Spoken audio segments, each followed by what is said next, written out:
Hi, this is Alex from phpacademy.org with a video tutorial for the new Boston. In the last video we took a look at loading 3 different iframes, and we used the .load event handler to actually wait until each one had been loaded, and we looked at the example with images as well. Now in the last tutorial we had a slight problem where we wanted to make sure all the page contents had been loaded, so all of the DOM elements had been loaded, and then we wanted to perform a particular operation or an action, and this action was just to alert something else. So we're working with very basic feedback. Now what happens if I go ahead and have 3 different iframes on a page? I'm going to go ahead and just define these now. Or other elements. I mean, we're talking about a mix of elements. It could be an iframe, a image, even form elements. It depends on how long the page contents is. But we're going to go ahead and have 3 different iframes here.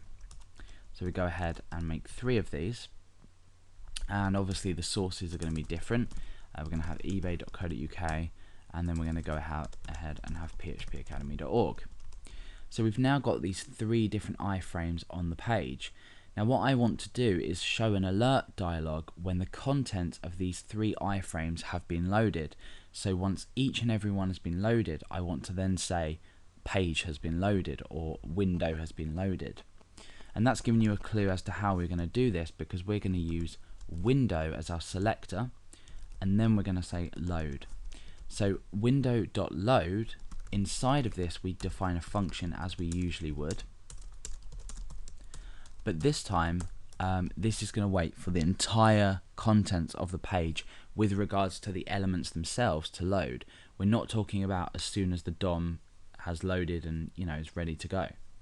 So once each element and its contents, for example, well, let's just take an example. When we load a page, we have the DOM elements that have been initialized.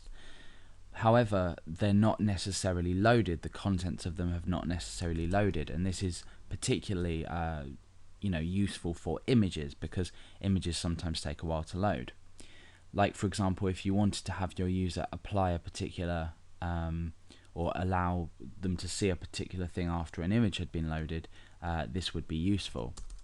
So it depends. I mean, it's all very general and very condensed and quick, but sometimes when you're working in detail you need to know this. Okay, so after window has loaded, we want to go ahead and alert out loaded. So what this will do is it will check that each contents of these iframes have been loaded, and then it will say the message loaded.